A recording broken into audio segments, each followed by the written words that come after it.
Bonjour la relève.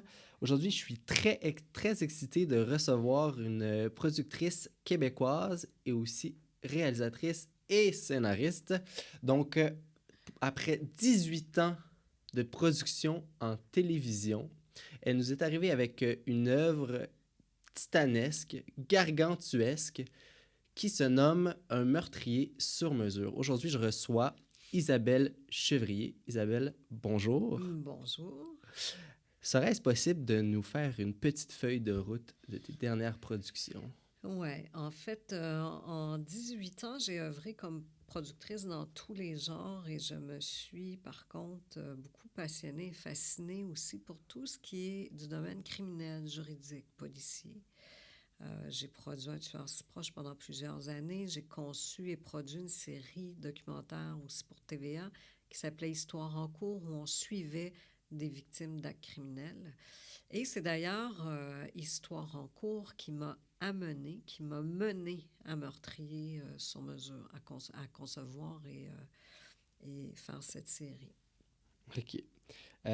Donc, Meurtrier sur mesure qui est sorti en septembre, disponible sur Club Illico, c'est bien ça? Oui, le 26 septembre, on a mis à la disposition du public 7 heures documentaire. D'un coup, là, pas de manière Non, hebdomadaire. Club Illico, En binge, là, l'entièreté de la série c'est ça. disponible. Ouais. Euh, Au cas où certains auditeurs ne connaîtraient pas l'histoire, en résumé, 7 heures en Ouais. 7 minutes, mettons. 7 heures en quelques C'est minutes. quoi?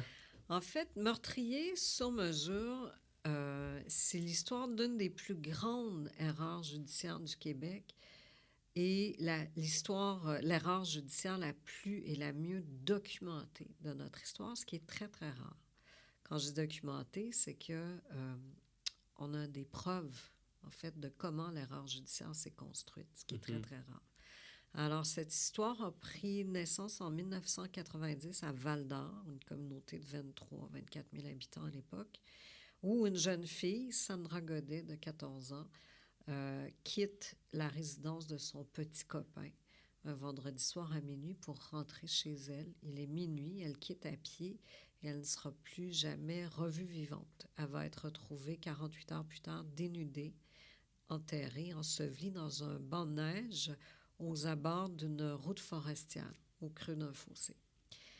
Va suivre une enquête précipitée, bâclée, qui va durer 45 jours et qui va mener à l'arrestation de deux suspects, Billy Taillefer et Hugues Duguay, 21 ans et 23 ans. Et ils vont être accusés de meurtre au premier degré de Sandra Godet. S'ensuit un procès qui va durer 90 jours et des délibérations qui vont durer 14 jours, ce qui est énorme. Il faut savoir que 14 jours de délibération dans un procès pour meurtre au premier degré, c'est extrêmement long. Et finalement, on va arriver à un verdict de culpabilité, une sentence de prison à vie sans possibilité de libération conditionnelle avant 25 ans. Pour Po- les deux, pour les deux garçons. pour les deux garçons. La population de Val-d'Or est extrêmement soulagée. On est le 1er février 1991, presque un an après le meurtre de cet enfant-là, qui a choqué et traumatisé toute l'Abitibi, le Québec en entier, mais surtout l'Abitibi et la ville de Val-d'Or.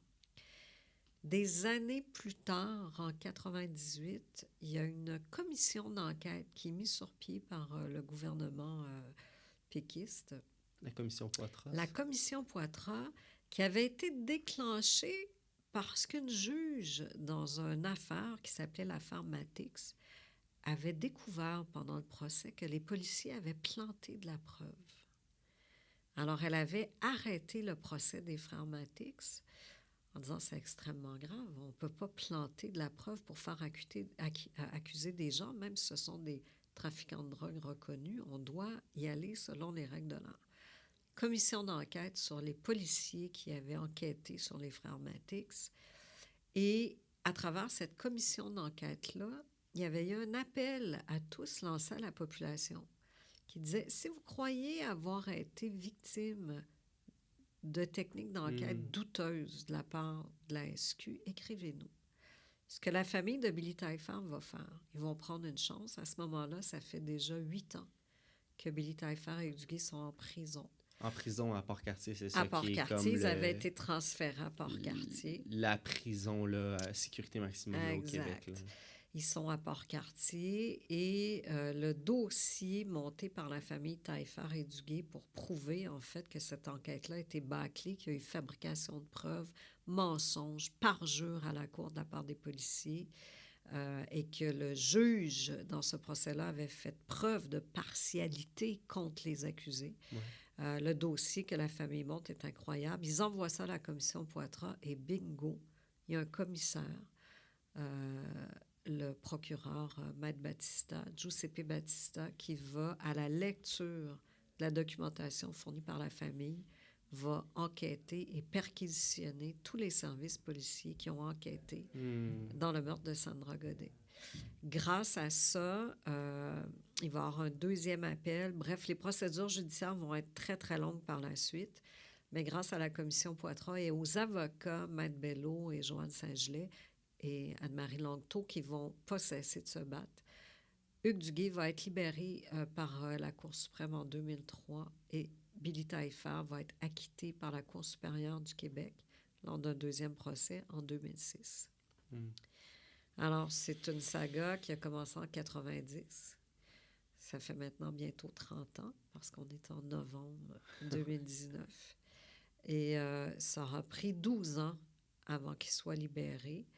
Et puis 16 ans, en fait, pratiquement avant qu'il soit totalement acquitté et blanchi du meurtre de cet enfant.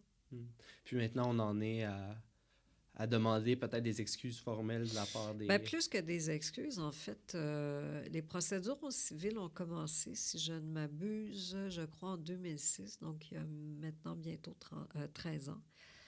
D'abord pour deux choses. D'abord pour obtenir réparation, c'est-à-dire que quand tu as 21 et 23 ans, que tu es faussement accusé d'un meurtre d'une enfant, un meurtre que tu n'as pas commis, et qu'on t'envoie à prison avec une sentence de prison à vie, même si on te libère 12 ans après, on s'entend que ta vie, elle est ruinée à jamais. C'est-à-dire que... parce que le drame là-dedans, c'est que même si les plus hauts tribunaux du Canada ou du Québec te libèrent, aux yeux de la population, tu vas toujours rester un meurtrier d'enfants parce que les gens, ils ne suivent pas ça des procédures judiciaires. Non. Eux, ils suivent les nouvelles sensationnalistes qui disent hey, 2 meurtriers sont partis en prison.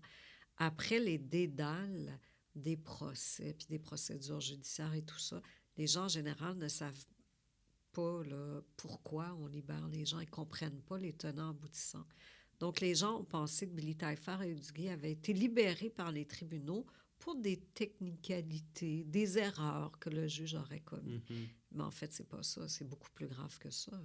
Ils ont été libérés parce qu'il a été finalement prouvé que les policiers avaient menti lors des procès et que ces 2 jeunes hommes-là avaient été faussement accusés. Ouais. Donc, ils demandent certes une réparation financière à la hauteur des préjudices qu'ils ont subis.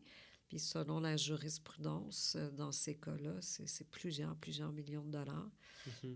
Mais au-delà de l'argent, en fait, c'est qu'ils méritent réparation, ils méritent... Oh mon Dieu Seigneur. Écoute, c'est incroyable. Là. On parle de 2 vies ruinées, plus l'entourage aussi. Là, l'impact sur les familles entières, Taillefer, Duguay, il faut rappeler bien évidemment que les premières victimes de ce drame-là vont toujours rester l'enfant qui a été assassiné, Sandra Godet, et la famille Godet. Qui n'ont pas eu réparation. La famille Godet, 30 ans après le meurtre de leur enfant, ne connaissent toujours pas la vérité. Ils ne savent toujours pas ce qui est arrivé à leur fille. Ouais. Donc, ce sont les premières victimes qui mériteraient de connaître la vérité. Et le dossier est présentement fermé? En fait, l'enquête, elle est fermée parce qu'à partir du moment, tant et aussi longtemps qu'il va y avoir des procédures au civil et que Billy Taillefer et Hugues Duguay n'auront pas gain de cause. Avoir gain de cause, ça veut dire que le procureur général du Québec et la ville de Val-d'Or devraient admettre qu'il y a eu erreur dans cette enquête. Donc, admettre leur faute et offrir réparation. Quand le procureur général du Québec aura le respect et l'humilité d'admettre que les policiers se sont trompés, que l'erreur elle est humaine et que maintenant, il est temps d'offrir réparation puis dignité à ces familles, les familles Taillefer-Duguay. À ce moment-là, la ministre de la Sécurité publique pourrait exiger qu'une nouvelle enquête policière soit déclenchée. Par contre, avant qu'une nouvelle enquête policière soit déclenchée, donc que Sandra Godet soit catégorisée comme ce qu'on appelle un cold case, un crime non résolu, il faudrait d'abord qu'il y ait une commission d'enquête sur les policiers qui ont fait cette enquête-là, parce que eux, assurément, connaissent quelque chose qu'on ne connaît pas. C'est-à-dire qu'il faudra qu'ils nous expliquent pourquoi ils ont ciblé ces jeunes-là, à quel titre ils ont menti et est-ce qu'ils ont caché autre chose. Puis il faudrait surtout qu'ils nous expliquent pourquoi ils n'ont pas exploré, parce que pour les gens qui vont regarder la série, il faut savoir que les policiers se sont pris dans un phénomène qu'on appelle la vision tunnel. Un phénomène de vision tunnel, en fait, c'est lorsque des enquêteurs sont persuadés qu'ils ont les bons suspects entre les mains et ils vont étrangement être pris dans un phénomène de vision tunnel, c'est-à-dire que tous les pistes ou tous les indices ou tous les éléments qui seraient contraires à leur théorie, donc qui viendraient disculper les suspects, va être automatiquement cachés ou détournés ou jetés. Ouais. Parce qu'ils ont en tête que c'est X, Y les suspects et toute Ouais. information contraire à ça, ils ne veulent pas l'avoir. Ils cherchent pas des suspects, ils cherchent pas des... En fait, ils ne veulent- cherchent pas la ils veulent vérité. accuser C'est ça. absolument ces gens-là. Et c'est là que l'enquête devient extrêmement dangereuse parce que les policiers pris dans cette vision tunnel-là se mettent non pas à la recherche de la vérité, ils se mettent à la recherche de coupables, ce qui est très dangereux. Parce que le but d'une enquête policière, c'est de chercher la vérité. Parce que chercher un coupable à tout prix, c'est extrêmement dangereux. Ouais. Parce que ça a été prouvé dans tous les cas d'erreurs judiciaires. Il y a eu un amalgame de plusieurs phénomènes. Il y a eu la vision tunnel, il y a eu de la manipulation de preuves. C'est comme prendre une barre de fer très droite puis la forcer pour finir par en faire un rond. Ouais. Et ils y arrivent parce qu'ils intimident des témoins, ils détournent l'information, ils transforment l'information, qui fait que finalement, dans le jargon policier, il y a une expression qui n'est pas connue du grand public qui s'appelle « tricoter un chandail ». C'est-à-dire que les enquêteurs, à une certaine époque, quand ils n'avaient pas là, de réels suspects, pour contenter la population, souvent, qui exige qu'on trouve les coupables, vont cibler des gens vulnérables, puis entre eux, ils vont dire, puisque le chandail ne te fait pas, donc ce qui veut dire, si on vulgarise, puisque je n'ai pas de preuves contre toi, je vais t'en tricoter un chandail. Et si on vulgarise, puis qu'on translate, on traduit, ça veut dire chandail ne te fait pas, je vais t'en tricoter un. Il va te faire. Alors, j'ai pas de preuves, je vais t'en fabriquer des preuves. Et ça, c'est l'expression policière. Les policiers qui seraient transparents, là, puis honnêtes, pourraient dire que dans les années 70, 80, 90, l'expression « on va y tricoter un chandail » chez les policiers était assez courante. OK. Rassurant. Non, c'est pas du tout rassurant. Mais en fait, on pourrait se rassurer pour dire que 30 ans plus tard, c'est peu probable qu'une histoire comme ça se reproduise. Peu probable. Il y a des probabilités, mais elles sont minces. Ouais. Puis comment tu as découvert cette histoire-là? Je produisais à l'époque une série documentaire pour TVA qui s'appelait « Histoire en cours ». C'était une série documentaire où on suivait des gens victimes d'actes criminels. On faisait le parcours, en fait, un peu comme un cardiogramme, un rapport d'électrocardiogramme, où on regardait la vie de quelqu'un d'ordinaire avant d'avoir été victime d'actes criminels. On décortiquait l'acte criminel de laquelle cette personne avait été victime, puis après, on regardait l'impact dans la vie de cette personne-là Et on la suivait dans les dédales des procédures judiciaires quand tu es victime d'actes criminels et que là, ça s'en va à procès parce qu'il y a des accusations formelles de poser contre l'agresseur.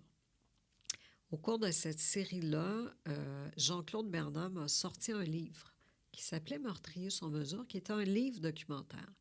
Lui, en fait, suite à la commission Poitras, avait été contacté par la famille Taillefer.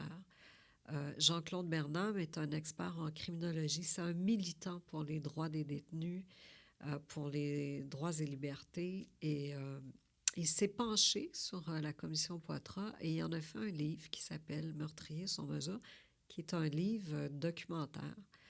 Et un membre de l'équipe, soit l'animatrice de ma série documentaire, Marie-Christine Bergeron, qui est une journaliste qui anime aujourd'hui J.E., m'a dit, écoute Isabelle, j'ai rencontré cet homme-là et j'ai lu ce livre documentaire-là et c'est pour toi. Tu dois absolument lire ça, je te connais. Et j'ai lu le livre et je l'ai lu 3 fois parce que c'était quand même assez complexe et j'ai été totalement chavirée, indignée, révoltée, en colère. Puis je me suis dit, c'est impossible que cette histoire-là soit pas connue du grand public. Ouais. C'est extrêmement grave. On parle ici de notre démocratie, là. Ça va jusque-là. On s'entend qu'en écoutant Meurtrier sur mesure, j'ai pas pu m'empêcher de créer des liens avec des émissions qui ont été super gros populaires sur Netflix. Tout à fait. Est-ce que ça t'a inspiré? Mais tu fais ça quand même depuis longtemps? Tu nages dans ces eaux-là depuis longtemps? Oui, bien les séries documentaires sur soit le milieu criminel ou des crimes non résolus ou des actes criminels, toutes confondues, là, toutes catégories confondues, j'en produis depuis des années, j'en conçois, mais je suis une très grande fan aussi de toutes ces séries-là qui sont sur Netflix. Mais la première série qui m'a vraiment fascinée était sur HBO, ça s'appelait The Jinx. Je connais pas. Et c'est ça. En fait, mon Dieu, ça fait peut-être 7-8 ans de cette série-là, à peu près. Je la conseille à tout le monde parce qu'elle est méconnue, parce que ces séries-là sont devenues immensément populaires après Making a Murderer, évidemment, la première saison. Mais peu de gens... Le précurseur de cette série-là, c'est The Jinx sur HBO. Je pourrais pas te dire actuellement où est-ce qu'elle serait disponible, là, peut-être sur HBO, mais sur leur site web et tout ça. C'est une série incroyable qui, selon moi, est la série maîtresse qui a déclenché ce mouvement-là à travers le monde, là. Ça portait sur une histoire... c'est une histoire totalement tordue. C'est un fils d'une famille très, très, très fortunée de Manhattan qui œuvrait c'était des gens dans l'immobilier et tout ça, qui a commis... C'est un meurtrier en série. En fait, il a tué, je pense, 2 de ses femmes, une autre de ses amantes et tout ça. Et puis, il a subi des procès, tout ça, mais il était constamment libéré. Ils n'arrivaient pas à prouver, hors de tout doute, à trouver des éléments de preuve vraiment béton pour le faire inculper, prison à vie. Et il y a un journaliste qui s'est mis à s'intéresser à cet homme-là. Et c'est un journaliste qui était... En fait, c'était un producteur télé avant d'être journaliste. Et il a travaillé à temps partiel, certes, mais il l'a traqué pendant 10 ans. Oh mon Dieu. C'est un travail titanesque.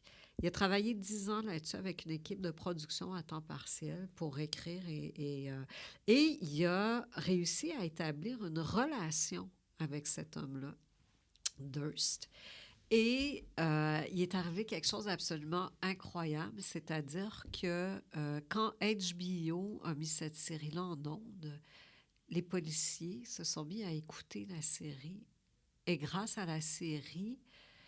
Ben là, je ne peux pas vous divulguer la fin. Non, je pense que je vais commencer à l'écouter ce soir. Mais je vous dirais juste, allez écouter cette série-là parce que c'est totalement hallucinant. Je veux juste vous dire que cette série-là, il y a un impact absolument monstrueux sur la cause. Et il se passe quelque chose dans le dernier épisode que n'importe quel scénariste ou réalisateur voudrait vivre. Ouais. Mais ce n'est pas quelque chose que tu peux créer. Mm-hmm. Ça arrive ou ça n'arrive pas. Et eux, c'est arrivé, mais ça dépasse l'entendement. Mais je ne peux pas vous dire ce que c'est. Mais si on revient dans ce cas-là à Meurtrier sur mesure, avais-tu une ambition similaire d'avoir un impact En fait, oui. Quand tu t'investis autant, moi, ça a été 2 ans et demi de ma vie investi dans cette série. Évidemment, ce que tu souhaites le plus profondément, c'est que ta série dépasse le cadre télévisuel et qu'elle ait un impact réel dans la vie des gens. Le documentaire, c'est fait pour ça. Ouais. La fiction, c'est fait pour rêver, c'est fait pour... mais le documentaire, n'importe quel documentariste va dire la même chose. J'ai fait ce documentaire-là parce que ce sujet-là m'a d'abord chaviré, bouleversé, intéressé, fasciné, et j'espère qu'il va avoir un impact concret dans notre société. C'est très rare qu'un documentaire, tu fais ça juste pour faire rêver. Là. En général, tu veux avoir un impact. Ce type de documentaire-là. Mais en fait, tous les documentaires sont faits pour nous enseigner, nous éduquer, nous éveiller, nous toucher, nous bouleverser. Puis moi, c'était clair, là, en écrivant cette série-là, notre but était très, très clair. C'est-à-dire que Billy Taillefer... en fait, notre quête principale au départ, c'était vraiment de réussir à comprendre comment des policiers, un procureur de la couronne et un juge peuvent contourner la loi. Ça, c'est phénoménal. Ouais, ça, c'est assez... Ce sont des hommes de loi qui la représentent et qui sont supposés de la faire respecter. Et puis eux, ils se sont permis de totalement jouer avec la loi, de la contourner, de tromper, de mentir, de manipuler. Alors, on se disait comment dans notre société québécoise est-ce possible? Fait qu'on va essayer de voir comment ils ont fait ça, parce qu'on était quand même assez impressionnés. On a réussi à comprendre et à trouver comment ils ont fait ça. Puis une fois qu'on a, dans notre recherche, compris ce qui s'était vraiment passé, notre quête s'est mise à être d'expliquer aux gens l'impact que ça a eu dans la vie de ces gens-là. Puis une fois que la série a été terminée, puis qu'on a regardé nos 7 heures, on s'est dit maintenant, ce qu'on souhaite dans un deuxième temps, c'est que la série ait un impact dans la vie, un impact positif, dans la vie des familles Taillefer-Duguay et Sandra Godet, en passant par le processus que je t'expliquais tantôt. C'est-à-dire avoir gain de cause au civil pour les familles Taillefer et Duguay, puis ensuite qu'il y ait une nouvelle enquête policière d'ouvert sur le meurtre de Sandra Godet, que la famille Godet obtienne justice. Ouais. Donc, tu vois, c'est plusieurs étapes, c'est plusieurs quêtes. Là. Ouais. Mais dans l'écriture, c'est une quête de vérité. On veut comprendre. On veut connaître la vérité. Qu'est-ce qu'ils ont fait? Puis c'est très difficile parce que je pense que ça a dû être très difficile pour vous parce que vous n'avez pas eu accès à vos, on va dire, vos antagonistes. C'est que les policiers, évidemment, là, mis en cause dans ce dossier-là, vont clairement pas venir s'asseoir avec nous pour dire, ben oui, écoutez, on a gaffé, hein? On a fait des gaffes, on a été pris dans une vision tunnel, on était des amateurs, on n'était pas des bons enquêteurs, puis il y avait énormément de pression populaire. Hein?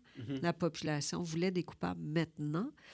Et puis, on s'est dit, ben tiens donc, on va prendre du monde vulnérable, pas outillé pour se défendre, puis on va en faire des criminels. Évidemment, ils ne vont pas s'asseoir pour venir nous dire ça.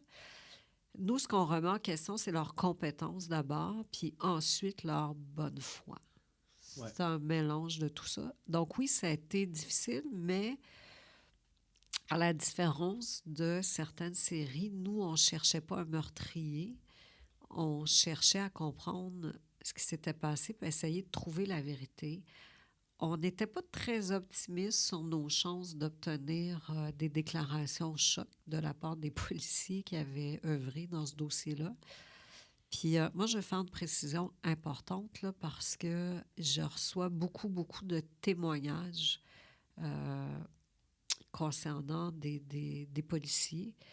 Et je pense que dans notre société, les policiers, et j'élargirais ça aux procureurs puis aux juges, comme dans tous les corps de métier, il y a des excellents policiers. Vraiment, des excellents policiers puis des excellents enquêteurs dont on a grandement besoin dans notre société. Mais comme dans tous les métiers, il y a aussi des incompétents, des menteurs, des manipulateurs, des dangereux. Ouais. Donc, il ne faut juste pas faire d'amalgame, là. Mais je voulais faire cette parenthèse-là parce qu'elle est importante. Il ne faut pas déclencher une hystérie collective, là, que tous les Ouais. policiers, c'est des menteurs, puis Ben, des- j'avais ça un peu dans ma mire, là, de vouloir en discuter, parce qu'on est peut-être... Il y a beaucoup de conspirationnistes. On dirait Ouais, qu'on en parle plus que jamais, on les entend plus que jamais. Puis il y a comme une crainte envers l'autorité qui est très présente. Je pense qu'elle a toujours été présente, là, puis des fois beaucoup plus justifiée peut-être. Là, mais ouais, euh, ça, c'est un des dangers, ou peut-être, je dirais en anglais, des pitfalls, tu sais, que vous avez dû manœuvrer autour, ne pas tomber dans ces pièges-là, ne exact. pas tomber dans le Ouais, conspirationnisme. Puis, mais en même temps, vous devez créer une œuvre, vous devez prendre le spectateur, essayer de lui faire vivre des émotions. Comment ouais. vous avez travaillé, créé autour de ces La dangers-là? trame. C'est que, en fait, dans la trame narrative, dans l'écriture de cette trame-là, il y avait 2 enjeux. D'abord, c'était 7 heures documentaire. C'est pas un documentaire unique, là. C'est très, très long. C'est une série. Ouais.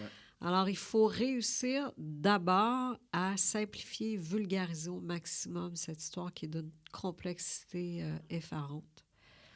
Mais l'enjeu principal était de créer une trame surtout émotive. Puis le niveau de difficulté pour nous était de créer une trame émotive, un genre de suspense, mais d'aller cibler les émotions qu'on voulait soulever. D'abord, on est intrigué. On se demande ce qui s'est passé. Ensuite, on est perplexe. On se dit, ben voyons, ça se peut pas. On peut pas inventer des histoires comme ça. Les policiers peuvent pas être aussi Mhm. malhonnêtes.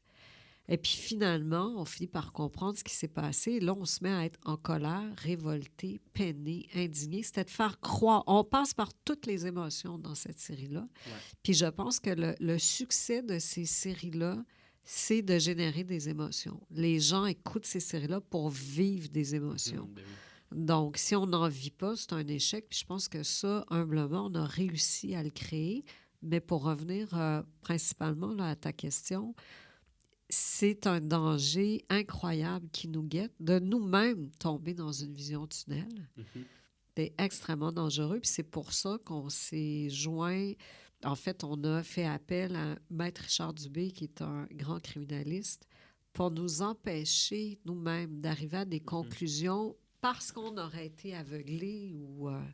Fait que c'est important pour nous d'avoir son regard à lui, comme avocat spécialisé en droit criminel, sur l'enquête, sur les preuves et tout ça. Mais c'était à partir du moment où tu fais un documentaire, pour moi, la force d'un documentaire, c'est l'objectivité, ce type de documentaire-là, parce qu'il y a des documentaires qui sont plus... qui prennent des positions très fermes. Là, Pensons à Michael Moores. exactement. Puis c'était pas ça qu'on avait envie de faire. Nous, on voulait être de bonne guerre, c'est-à-dire partir de façon objective. Nous, on les connaissait pas, les Taillefer Duguay, là. C'était pas des amis, là. On les connaissait pas. Donc, c'était d'analyser l'enquête en profondeur, de faire nos devoirs, de comprendre ce qui s'était passé, d'essayer de donner la parole à tout le monde. On est allé à la rencontre, on a trouvé des témoins qui ont été interrogés par les policiers. On a trouvé des policiers qui ont participé à l'enquête, qui ont parlé. L'hypnologue, Ouais. le polygraphiste, ce sont tous des policiers qui œuvraient pour la SQ, qui ont parlé, puis on les a interrogés de façon le plus objective possible. Et c'est sûr qu'ils vous ont pas rendu la tâche facile non plus en refusant que certains Les policiers, enquêteurs principaux, oui. absolument, qui refusent de vous rencontrer. Ouais. Là. Mais c'est très rare que ces documentaires-là sont faciles à faire, honnêtement. Tu pars, puis ce que tu vois devant toi qui s'en vient, c'est une succession d'embûches, puis de portes qui se ferment, puis de gens qui refusent de parler. Il faut être très motivé. Ça a pris combien d'années? Tu t'as dit 2 ans et demi, Ben, c'est ça? en fait, c'est 2 ans et demi à peu près de travail. Il y a eu 1 an ferme de production, c'est-à-dire tournage. En fait, il y a eu 1 an de recherche. Puis ensuite, dans la même année, il y a eu 1 an d'écriture, scénarisation, de tournage et de montage. OK. Ouais, 6 mois de Pas mal de job. développement, 1 an de recherche et puis 1 an pour tout le processus, le terrain, écriture, tournage, montage. Donc, tu as fait l'écriture en très grande partie. Ouais. Quand tu arrives avec autant, le document de recherche devait être C'était phénoménal, ça devait extrêmement être C'était des milliers de pages. C'est fou. comment on s'y retrouve? Il doit y avoir une grosse part d'instinct aussi, puis que tu as du métier de dire ça, c'est Ouais, mes beats principaux, mes points dramatiques principaux, puis on va ouais. articuler le récit autour de ça. Comment tu t'y es pris là, pour. Ben, en fait, tu vois juste, c'est-à-dire qu'une fois que toute la documentation, elle est lue, analysée et surtout maîtrisée, hein, il faut comprendre Ouais. le sujet, il faut le maîtriser, fait qu'il faut consulter des fois des experts en disant, Mhm. écoute, ça, je comprends pas, il faut que tu m'expliques. Mais une fois que tu maîtrises bien donc toute ta documentation puis ta recherche, c'est de développer, on travaille comme en fiction, moi j'ai travaillé comme en fiction, c'est-à-dire de d'abord développer mes 7 synopsis. Ouais. Quels seraient mes 7 heures? Qu'est-ce que je vais raconter dans mes 7 heures, heure par heure? Donc, synopsis long, synopsis court pour chacune des heures. Et ensuite, à chaque heure que je travaillais, je développais vraiment des scènes à scène.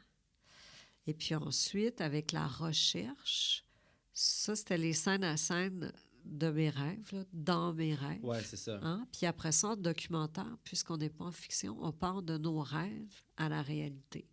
C'est-à-dire qu'on voudrait, on s'assoit avec notre équipe de recherchistes spécialisés dans ce genre de recherche-là. Et puis là, on dit, il faut que tu me trouves tel témoin. Hey, des fois, ça fait 30 ans qu'on ne sait plus il est où, ce gars-là. Faut que tu me le trouves. Faut que tu me retrouves ici. Et là, les recherchistes reviennent vers nous avec le résultat de leur recherche. Et là, on va travailler avec la matière qu'on a pour passer du scène à scène au scénario. OK. Alors, quand on part sur le terrain, le scénario est écrit, toutes nos entrevues sont préparées, ce qu'on va aller chercher de chaque intervenant qui va être à l'écran. Et puis, donc, on part en tournage. Et là, pour moi, en tournage, moi, puisque je réalisais aussi, je co-réalisais avec mon collègue Martin. Martin était notre voix à l'écran. C'est lui qui portait notre quête à l'écran. Moi, ça ne m'intéressait pas. Et puis, je le trouvais excellent. Il est très, très bon à l'écran. Il passe bien. Donc, pour moi, là, à ce moment-là, c'est la deuxième écriture qui commence parce que tu as un scénario écrit, puis là, tu pars en tournage, puis en documentaire. Des fois, tu as des grosses surprises. C'est-à-dire que la personne, elle t'a dit des choses au téléphone où tu penses qu'il va se produire telle chose sur le terrain, puis ça n'arrive pas. Fait que c'est très instinctif. Ouais. C'est-à-dire que tu réagis maintenant, là, en direct. C'est pour ça que souvent, en documentaire, on va être réalisateur-scénariste. Ça va être le même poste. Ouais.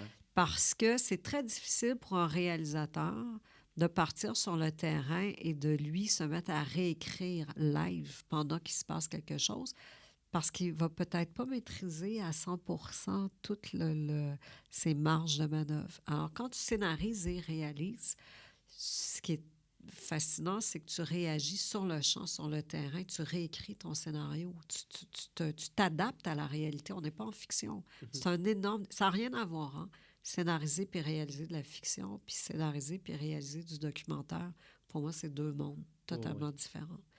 Donc, la deuxième écriture, donc, se passe sur le terrain.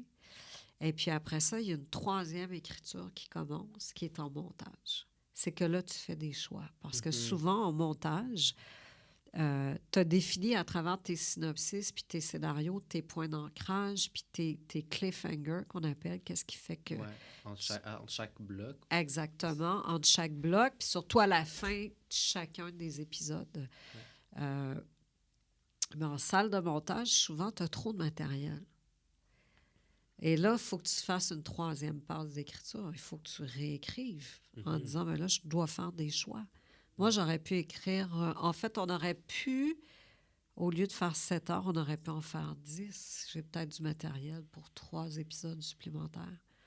Quel genre de... qu'on a mis de côté, ben c'est plus de détails dans Plus de certains détails. éléments que là, à un moment donné, en salle de montage, tu dois faire des choix qui sont crève-cœur parce que tu dis, bon, moi, ça me fascine ce qu'il dit là, c'est bon, tout ça, mais je suis obligée de savoir ça pour comprendre la trame.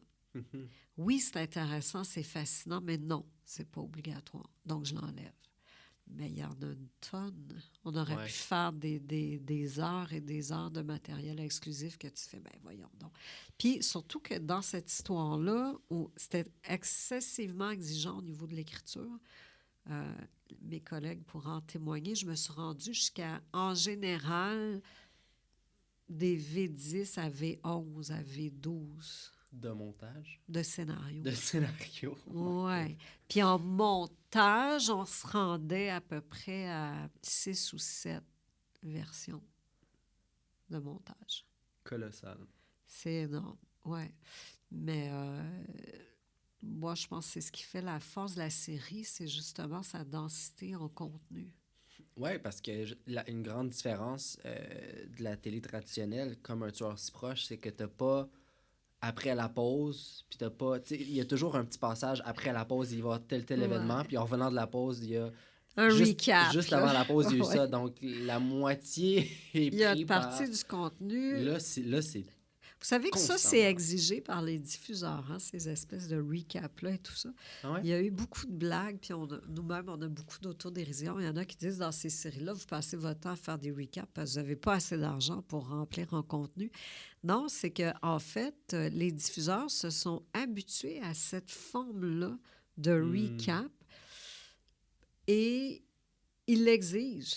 Pratiquement, on dirait qu'ils ont peur, en fait, que l'auditoire ne suive pas l'histoire. Tu sais, Ouais. ça prend tout le temps. Rappelle-moi qu'est-ce que tu viens de me dire avant la pause. Bon, moi, je serais pas contre de les enlever. Là. Je veux dire, dans Meurtrier sur mesure, jamais on fait ça. Non, pas Jamais, besoin. jamais, jamais, jamais. L'histoire est déjà tellement prenante, là. On la suit, puis il y a aucun téléspectateur qui nous a écrit pour dire je comprends rien, expliquez-moi. Je veux dire, les gens qui ont regardé les 7 heures ont très bien suivi l'histoire, malgré le fait j'avoue qu'elle n'est pas simple non plus à comprendre. Il faut être attentif. Mais ça a été très bien vulgarisé, puis vous avez des intervenants qui sont très bons à la caméra, qui sont surtout très pertinents et pertinentes aussi, parce qu'il y avait des femmes. Puis, mais en même temps, il y a pas trop d'intervenants différents que tout d'un coup, on se perd un peu. C'est toujours un peu les mêmes personnes qui reviennent. Je pense que ça, c'est Oui, très on bien. s'est ancré, en fait. Il y a Martin Paquette, mon collègue à l'écran, qui est là à titre de co-réalisateur, qui porte la trame principale, en fait, Ouais. hein, qui nous emmène d'un témoin à l'autre et d'un collaborateur à l'autre. Au niveau du droit, on s'est attaché à Maître Richard Dubé, qui fait pour moi un travail de vulgarisation Il est très bon. extraordinaire. Il est très bon à l'écran. C'est complexe, les procédures légales dans des procès pour meurtre et les procédures d'enquête. Et je trouve qu'il arrive, en fait, à simplifier ces procédures-là puis à bien les vulgariser. Et évidemment, Jean-Claude Bernard, qui est un expert en criminologie, qui, lui, connaissait la cause de long en large. Moi, mon défi, c'était de la maîtriser aussi bien que lui. Parce que lui aussi avait passé 2 ans et demi à analyser cette cause-là. Donc, je suis arrivée. Puis notre défi, en fait, dans la série, c'était de faire une œuvre complémentaire à la sienne. Ouais. Alors, d'écrire une série qui allait partir sur le terrain en quête de vérité et de démonstration. Ce que le livre documentaire n'avait pas fait. Jean-Claude Bernard, en écrivant son livre, avait contacté personne. Il avait parlé à personne. C'est son analyse personnelle. Ouais, OK. Puis, disons qu'on revient au scénario rapidement. En télé, on va souvent avoir une trame A, une trame B, parfois une trame C. Puis ça, c'est assez général. Aviez-vous ce genre de construction-là en Dans ma documentaire? construction narrative, en fait, oui. C'est-à-dire que j'avais 3 trames. J'avais la trame narrative humaine. Okay. C'est-à-dire de faire parler les gens qui avaient été victimes ou les témoins. Donc, ce que j'appelle ma trame narrative à caractère humain. J'avais une trame narrative qui était policière, qui est beaucoup portée par Jean-Claude Bernard, les détails de l'enquête policière. puis j'avais une troisième trame, mais non la moindre, qui était judiciaire, qui est portée par Maître Dubé. OK. Donc ça, c'est les 3 trames. Puis là, je rajoute une 4e trame. C'était pas déjà assez C'est compliqué. très complexe, qui est notre quête à nous, comme créateur puis oui. documentariste, qui est portée par Martin Paquette. Mhm. Alors, c'était très complexe comme écriture parce que j'avais 4 trames narratives à tricoter, puis que tout ça fonctionne. Puis tu te rappelles-tu du moment où, où tu as découvert tes 4 trames? Est-ce qu'elle te paraissait assez... C'était assez instinctif ou il a fallu que tu y penses? Pour moi, c'était... Ben, en fait, puisque dans l'année de recherche que j'ai fait, puisque j'ai eu le privilège d'avoir 1 an de recherche avant, c'est là que j'ai développé mon modus operandi de dire, face à la complexité de cette histoire-là, comment je vais faire pour raconter cette histoire-là? Tu ne peux pas faire porter ça en une seule trame, c'est impossible, c'est beaucoup trop complexe. Alors, quels sont les univers qui se côtoient là-dedans? Puis, écris une trame pour chacun de ces univers-là. Puis, qu'est-ce qui fait que la série, selon moi, ça s'écoute bien? C'est que c'est comme si on avait 4 personnes qui nous racontent une histoire, c'est-à-dire toutes les victimes, tous les gens, les acteurs de ce drame-là qui ont joué dedans. Hein? Ouais. Puis ensuite, les experts, c'est-à-dire nous, comme documentaristes, le légal par Maître Dubé, puis l'enquête policière par Jean-Claude Bernam. Et on raconte l'histoire, on porte chacun un petit bout, tu sais. Ouais. Pour moi, c'est comme un conte, en fait. Il y a des personnages, puis on raconte à tour de rôle un bout de l'histoire. Mais il fallait vraiment définir des champs, parce que quand tu as des histoires complexes comme ça, qui prend parole quand? Qui porte quoi? Mhm. Si tu n'es pas structuré au début de ton travail d'écriture, tu vas complètement te perdre. Là. Ouais.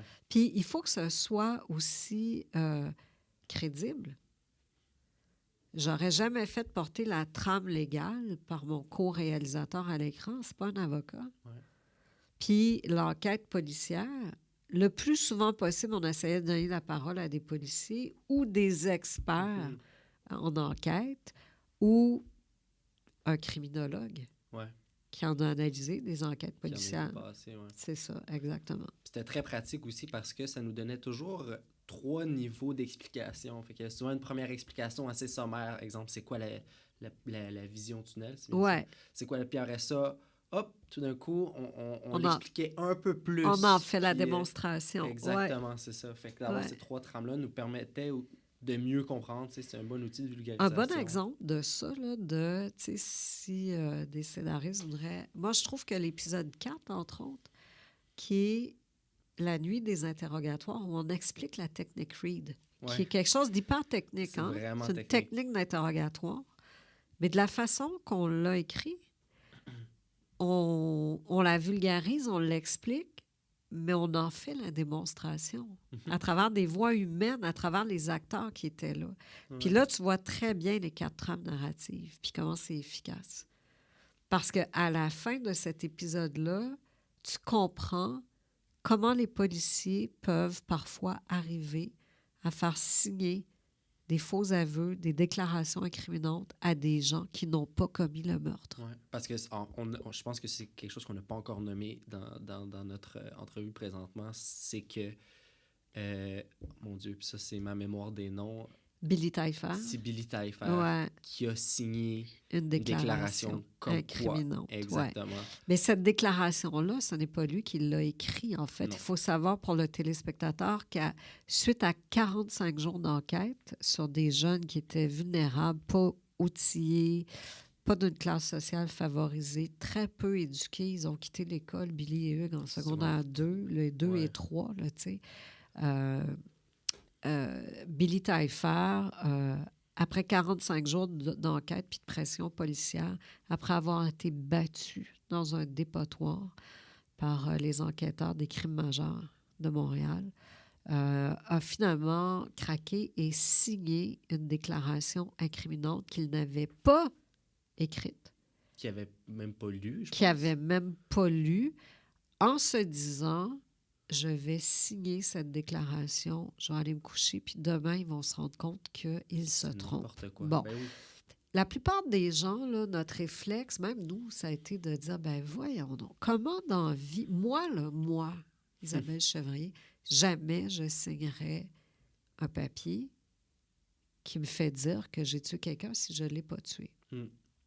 Même moi, au début, a priori, là, j'avais ce raisonnement.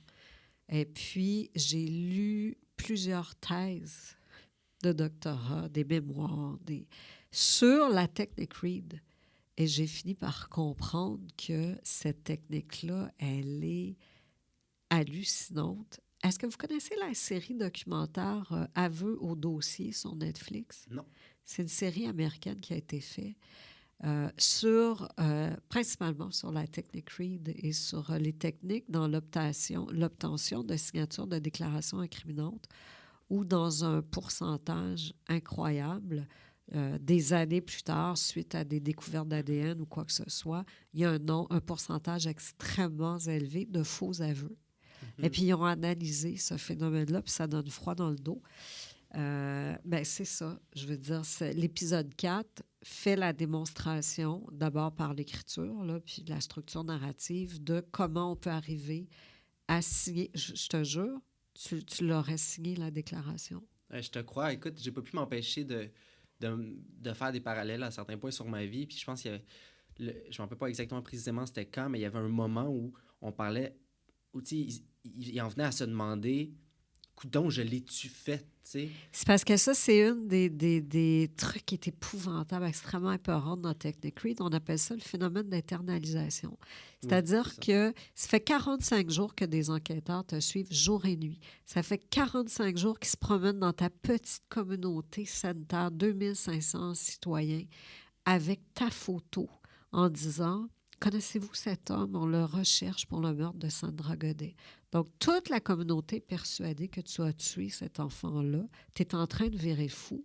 Tu sais que tu ne l'as pas tué et un jour, on t'arrête, on porte des accusations contre toi, on te menace, on te bat, Mais le phénomène d'internalisation, c'est que puisqu'ils te mettent de fausses preuves sous les yeux, des témoignages qui ont été construits de gens qui disent t'avoir vu cette nuit-là, en compagnie de la personne qui a été tuée, ils finissent par complètement te déconstruire au niveau psychologique, que tu en viens à douter de ta mémoire. Mm-hmm. Et à partir du moment où ils se rendent compte que tu te mets à douter de ta mémoire, et là, ils rentrent dans la faille et ils programment dans ton cerveau que tu as fait un blackout et que, en fait, tu avais sûrement trop bu. Et que tu ne te souviens plus de ce que tu as fait cette nuit-là, mais on t'annonce que tu as tué quelqu'un. My God. Puis inversement, des fois aussi, c'est du moment que tu commences à douter de tes dires, pour les policiers, j'imagine, c'est aussi un moment de faire comme « Ah, tu te contredis, tu sais. » Exact. À quel point tu es crédible. Ouais. C'est qu'ils jouent avec tout ça. Il faut savoir que les enquêteurs là, qui ont été dépêchés à Val-d'Or pour procéder aux arrestations, ils avaient un but. Ce pas des enquêteurs qui avaient fait l'enquête pendant 45 jours. C'était un escouade qui était mis dans des avions. C'était des enquêteurs des crimes majeurs. Puis, ils étaient envoyés par avion dans le but d'aller chercher des déclarations incriminantes, surtout dans des enquêtes où les policiers, après plusieurs jours d'enquête, n'avaient aucune preuve au dossier. Ouais. Et que là, la pression de la population était très élevée et il fallait... La seule façon d'emmener ces gens-là devant des tribunaux était d'obtenir une déclaration incriminante. Alors là, ils faisaient appel à ces escouades-là qui mettaient dans des avions puis qui flyaient un peu partout à travers le Québec pour aller chercher des déclarations incriminantes. Ils avaient un taux de succès effarant parce que c'était une technique éprouvée. On l'utilise encore? En fait, la technique Reid, elle est de moins en moins utilisée, elle a été décriée partout à travers le monde. Ouais. En Angleterre, ils ont créé une nouvelle technique d'interrogatoire qui a fait diminuer le taux d'erreurs judiciaires et de fausses confessions de façon majeure. Au Québec, en fait, je pense que les bases de la technique Reed, il faut savoir que c'est une technique en 9 étapes, mais que les policiers pouvaient allègrement sauter des étapes, puis contourner, puis tricher, puis tout ça. Mais c'est une technique, je pense pas qu'elle est même encore enseignée comme technique d'interrogatoire, mais je pense que tous les policiers la connaissent. Je pense que les bons policiers savent qu'elle est coercitive et dangereuse. C'est dommage parce que, mettons qu'on regarde la technique Reed, là, puis que, disons que si elle est appliquée de façon humaine, euh, elle peut donner des bons résultats dans des cas que le suspect qui est assis devant le policier a vraiment commis le meurtre. Là où est-ce qu'elle est dangereuse, c'est si elle est appliquée par un enquêteur qui n'est pas capable de détecter les facteurs de risque de l'obtention d'une fausse confession. C'est là que ça devient... Ouais.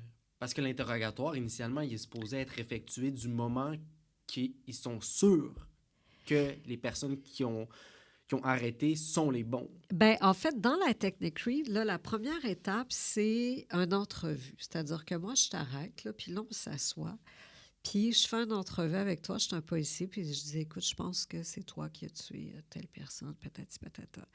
Puis après peut-être une demi-heure, 35 minutes de conversation avec toi, là, je passe de soupçon à une certitude.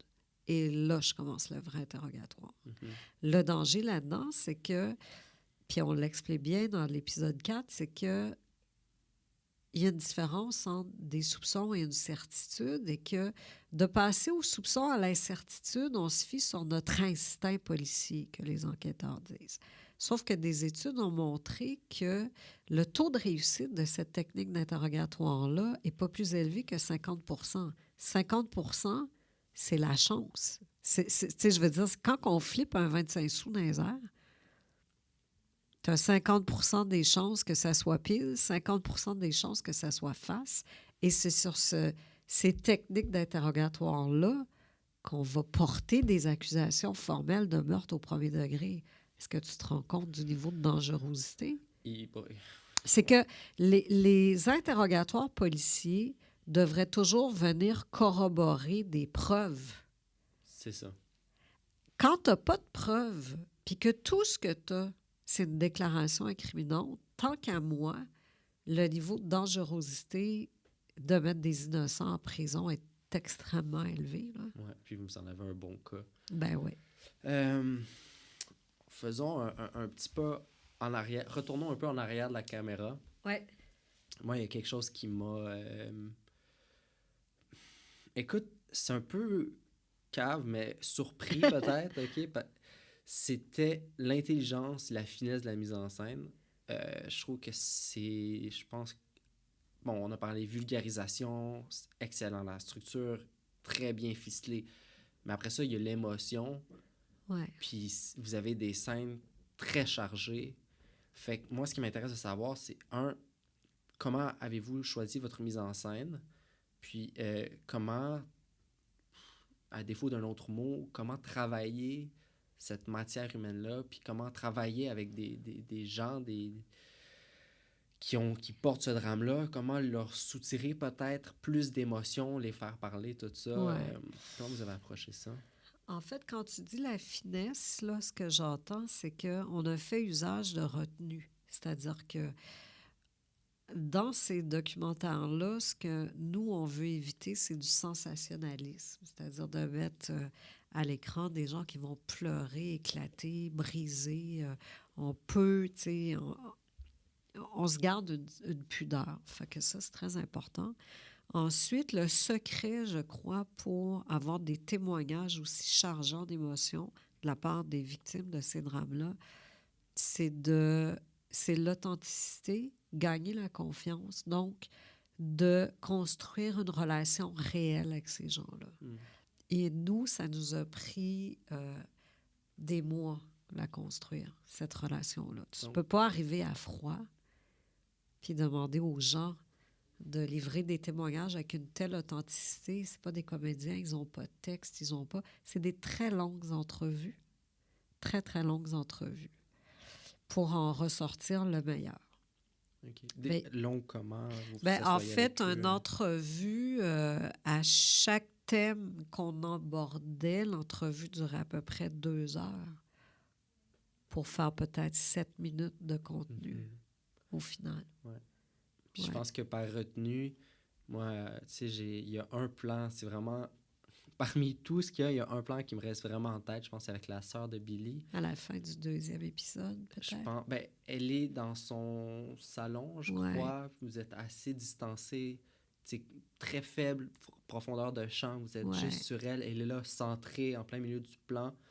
Est-ce que c'est un peu ça, ce genre de retenue-là? Exactement. Un peu distant. Vous n'êtes pas dans son visage. Non, là. c'est la distance. Puis, ben, surtout quand... Ça, c'est à la scène, à la fin du 2e épisode qui est bouleversant, où elle réalise que c'est un vrai cauchemar qui commence.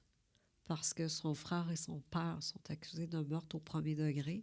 Et là, elle casse devant nous, elle brise, là, littéralement. Elle s'effondre. On tourne toujours à 2 caméras, donc on a un plan serré, puis on a un plan plus large, mais pour moi, de basculer en plan large, c'est le respect, c'est justement, c'est de laisser de l'air, c'est en fait, c'est de prendre un certain recul face à ce qui se passe, tu sais, puis de ne pas la jouer non plus hyper dramatique. T'sais, moi, les scènes qui me bouleversent le plus, justement, c'est quand elles ne sont pas surlignées, puis que l'émotion qui est là parle d'elle-même, puis on n'est pas obligé d'en rajouter. Puis on n'est pas obligé d'y rester longtemps non plus. Mais, tu sais, c'est avant tout une recherche d'authenticité. Puis, tu sais, oui, là, on parle de derrière la caméra, mais c'est des séries où on tourne à 2 caméras, souvent 2 valeurs de plan, puis on va changer. On a deux caméramans, un directeur photo qui vont changer de valeur de plan sur chacune des caméras pendant même l'entrevue, mais c'est des choix esthétiques puis d'approche qu'on fait jour 1 puis qu'on va maintenir tout le long de la série. Nous, on s'est beaucoup inspiré, en fait, au niveau de l'approche caméra, de l'approche photo, sur une série que j'avais trouvée, j'avais beaucoup aimé la caméra sur cette série-là, qui s'appelait Wild Wild Country. C'est sur Netflix. Si vous ne l'avez pas vu, allez voir ça. Là. C'est une secte qui s'était installée aux États-Unis. Puis la caméra est magnifique. Leur façon de tourner, de présenter les personnages et tout ça, j'ai été très sensible à ça. Puis c'est beaucoup ce qui nous a influencé sur l'approche caméra, les 2 valeurs de plan, puis tout ça. Puis c'est une belle série. C'est une série à voir, là. N'importe qui est... Ça s'appelle Wild Wild Country. C'était sur Netflix. Je pense que Netflix, après un certain temps, il y a une rotation de séries. Je ne sais pas si elle est encore là. Je vais aller voir ce soir Jinx, Wild Wild Country. Oui, tu vas voir ça. Ouais, c'est Wild Wild Country, le rythme est assez lent, mais ça vaut la peine de rester et de continuer parce que c'est une autre série assez percutante. Ben moi, écoute, il va toujours avoir cette scène-là qui m'a troublé de meurtriers en série. Il y en a plein, mais celle où la sœur prend la culpabilité presque. Ah oui, c'est terrible. C'est incroyable. Elle brise parce qu'elle a douté une fraction de seconde de où était Billy, est-ce qu'il était à Val-d'Or ou non. Ouais. Elle prend toute cette culpabilité-là. Qu'elle traîne depuis 30 ans. Ouais. Ça, là, ben c'est terrible. C'est justement, c'est à quel point les policiers se sont... C'est juste ça, là. Juste ce petit élément-là, c'était assez pour eux pour aller encore plus de l'avant puis de les stimuler encore plus à les emprisonner, alors qu'il y en avait plein d'autres preuves qui étaient encore plus fortes. Oui, tout à fait. Qu'ils n'étaient pas à Val-d'Or ce soir-là, ils étaient à Sainte-Terre. Ouais. Le soir du meurtre, il faut savoir que l'enfant a été assassiné à Val-d'Or vendredi soir et l'alibi qui était très fort, et de Hugues Duguay et de Billy Taillefer, confirmait que ce soir-là, ils étaient à Sainte-Terre. Ils n'étaient même pas. Ils étaient à 65 kilomètres de Val-d'Or. Donc, puis dans cette scène-là, qui est la scène qui termine le 2e épisode, c'est ça. Elle, quand les policiers l'ont interrogée, puisqu'elle était sortie à Sainte-Terre avec son frère le vendredi soir et le samedi soir, et qu'il y a un des 2 soirs où elle n'était pas avec son frère, en fait. Et là, elle s'est mise à douter si elle était sortie avec son frère le vendredi soir ou le samedi soir. Puis c'est des gens très catholiques, très croyants, qui vont à l'église, qui font leurs prières, qui, tu sais, vraiment, c'est une culture catholique pratiquante. Et elle s'est dit, si j'ai 2% de doute dans ma tête, Je le dirai je pas. peux pas confirmer que c'est vendredi soir que je l'ai vu. Mhm. Fait qu'elle dit, il me semble que c'est vendredi soir. J'ai un petit doute parce que je suis sortie aussi samedi. Mais les policiers à la cour, dans sa déclaration, ils vont pas mentionner le doute. Ils vont dire, elle est sortie vendredi soir et elle n'a pas vu son frère. Ouais. Ce qui est un mensonge. C'est une manipulation d'informations. Ouais. Ensuite, elle a eu la confirmation, puisqu'elle a parlé à plein de gens qui ont dit, ben oui, je t'ai On vu peut vendredi vérifier, soir ben avec oui. ton frère. Ah bon, OK, c'était vendredi. Mais ils sont arrivés tellement rapidement qu'elle était comme pas sûre. Ben non, ben... Ouais. Son doute, tu sais, c'est une fille tellement droite, Mhm. tellement authentique. Elle l'explique très bien. Si je suis pas capable de jurer sur la Bible, Ouais. tu sais, ça, c'est une phrase, moi, qui me marque, tu sais, parce que, étant athée de nature, tu sais, quand je vois cette foi, cette croyance, c'est une fille de mon âge, Shirley Taillefer, là, Mhm. 51 ans, qui dit, si je suis pas capable de jurer sur la Bible, alors je vais m'abstenir. Ouais. C'est fort, tu C'est sais. très fort. Ouais. Peut-être comme en terminant, comme dernier Ouais. petit segment, j'aurais peut-être aimé ça qu'on essaie l'exercice de se dire, est-ce que c'est une histoire qui aurait pu se raconter en fiction? Si oui, comment on peut raconter ce genre d'histoire-là en fiction, puis en essayant d'éviter les mêmes pièges? Ou, est-ce que... Ben, en fait, c'est une série qui se transposerait, c'est un scénario qui se transposerait extrêmement bien en fiction.